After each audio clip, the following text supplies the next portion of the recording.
Hello, my name's Gavin. This is Genre Books, and it's another quick video today as I am, as I said in yesterday's video, a bit pushed for time. Yesterday got very political. Today, the opposite. Fairy tales. Specifically, fairy tales for adults and the works of George MacDonald. Now, I have not read as much George MacDonald as I had hoped to do this Victober, but I did read Evenor, which is a title that George MacDonald did not come up with. This is a collection of 3 of his shorter works put together by Lynn Carter for Ballantine Adult Fantasy. And I will also be talking about a book that I read last year by MacDonald, also in the same adult fantasy series, and that is Lilith. But first, very quick history of George MacDonald. He begins as a preacher. However, his universality of spirit, his belief that at some point we are all going to be saved, doesn't sit well with the church he's preaching for, and he finds himself not ousted, but they reduce his wages to an extent that he can't survive on them and quits his role. But he's also a man of principle. He is on an American tour. He is offered $20,000 a year to become a preacher there. It's a considerable amount of money for the Victorian age, the late Victorian age. I think this is about the 1860s, 1870s where this offer is made, and he turns them down. So he's a man of principle, but he's also a man with mouths to feed. His faith, his spirituality does permeate these adult fairy tales, although I'm sure there is, by dint of the fact that these are fairy tales, would be enough to upset other religious people in the modern era. I don't think it was an issue back in the Victorian age. They were a lot more straight-laced, but in some ways more open-minded. And these were popular books. George MacDonald was a popular author, not always critically acclaimed, especially for his non-fairy tale works. But friends in literary circles. He is a mentor to Lewis Carroll. He reads an early draft of Alice in Wonderland and persuades Lewis Carroll to send it for publication. Lewis Carroll, very famous at that point as a photographer, and there are photographs of George MacDonald and children by Lewis Carroll. Hopefully one's appearing here now. Here he is, one of his children becomes a novelist in his own right. He has the unfortunate name of Ronald MacDonald, but Ronald also has a son, Philip MacDonald, who again becomes a novelist. So 3 generations of writers, and as well as novels, Philip MacDonald also writes screenplays for Hollywood, and he wrote some of the Charlie Chan and Mr. Moto films. Anyway, back to the bearded one. There are 3 stories in Evenor, the first of which is a story that had appeared under a number of different titles. Here it's called The Wise Woman, but it's also been called a double story or The Lost Princess. And it's an interesting take on things. I thought this story was going one way and very quickly saw that it wasn't. So I did enjoy having my expectations subverted. We have a royal princess on one side, and we have a shepherd's daughter, or shepherd and shepherdess's daughter on the other side, born on the same day. And immediately I'm thinking this is some kind of Prince and Pauper story where the innately good shepherd's daughter is going to be swapping places with the spoiled princess, and everyone's going to learn something. I was sort of half right. It is that story, but it's a lot more than that. The agent of change in this story is the wise woman of the title. Here we have a religious echo. The book of Proverbs in the Bible personifies wisdom, and wisdom is here personified again. The princess Rosamund is shown as a spoiled child, quick to anger, uncontrollable, lacking in self-restraint. Her parents are by turns at a loss of what to do, and also submitting to her every whim. They ask for the wise woman's help, and the first thing she says is, yep, this child is appallingly behaved and it's mostly your fault, which doesn't go down too well with the king and queen. But the wise woman abducts the princess in, a flash of magic. We are also shown Agnes, the shepherd's daughter. She is brought up in very humble beginnings. There are not many toys.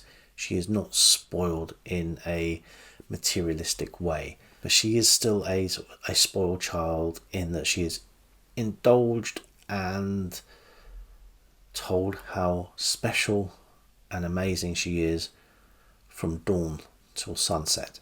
Agnes's failing isn't temper, it is self-satisfaction.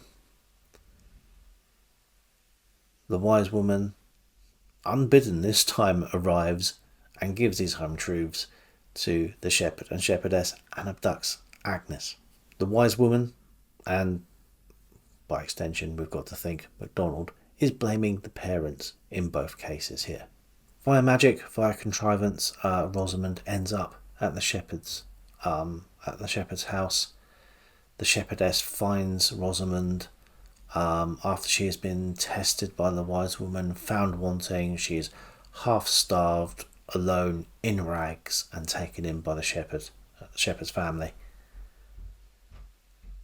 where she continues to behave like the spoilt brat she is. Agnes finds herself at the palace and discovers she is not the special, gifted, unique child that she has been constantly told she is.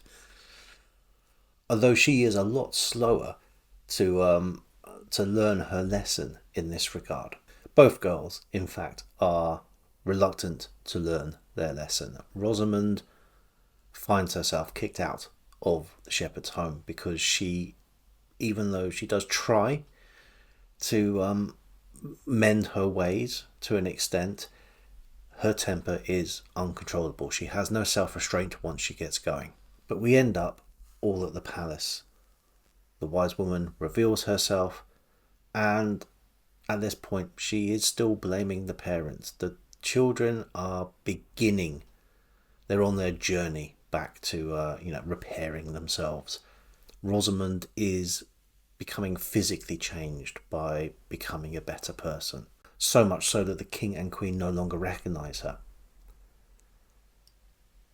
and we are left with the parents needing to still change their ways, and only one, the shepherd, appealing to the wise woman for help in order to do so. It is a fairy story, but it is a fairy tale directed towards adults. It could be read by children, but I think there is more of a lesson there for parents. I won't go too much more into the other two stories here, because I think they are much closer in tone to Lilith. So this is, again, an adult fairy tale, but novel length and much more involved. It's darker, certainly darker in tone than The Wise Woman. And like the other two stories in Evenor, the Carasoin and the Golden Key, they have much more of a dreamlike quality. I want to say surreal, but that word's got other connotations, and I'm thinking much more on the symbolist side of surreality. They are all, in their ways, stories of life, death, and salvation. The religious aspects really do come out in these tales. I mean, the fact that Lilith is called Lilith is enough of a religious nod. Lilith turns up in this book, as do Adam and Eve. In Lilith we meet Mr. Vane, who has a nice big house that he's been left with a library, and he starts seeing a figure turn up in the library who is the former librarian and is also a raven. The raven turns out to be Adam, and he leads Mr. Vane into a parallel world via a mirror. So here is, like I said, we've got that Lewis Carroll connection here. I alluded to MacDonald's interpretation of salvation and faith, his belief that everyone is going to be saved, which did him no favours in his church. And it's something he returns to here. Everyone is going to be saved, but it is not going to be an easy process. The rambling journey that Mr. Vane goes on, he encounters both good and bad people. But he encounters people who are sleeping. This is almost like limbo. These people are waiting for the point where they are awakened and saved. But the sleep itself is something that heals people. I find it a very difficult story to try and explain, evidently. But although it's difficult to run through the particulars of what happens, because of its dreamlike quality, it doesn't take away from the power of the imagery or the message that you do take from it. There is still some of Victober left. I may get round to The Princess and the Goblin. I may get round to Fantasts. I hope so. If not, I'm probably just going to continue maybe to read those by the end of the year anyway, because I'm quite taken with this sort of forerunner of fantasy. But I'll leave it there. It's just a little taster of his work and his themes. But as I said, short videos this weekend. I'm off out on what might be a bit of a wet holiday, but hopefully coming back with a Victober surprise. But until next time.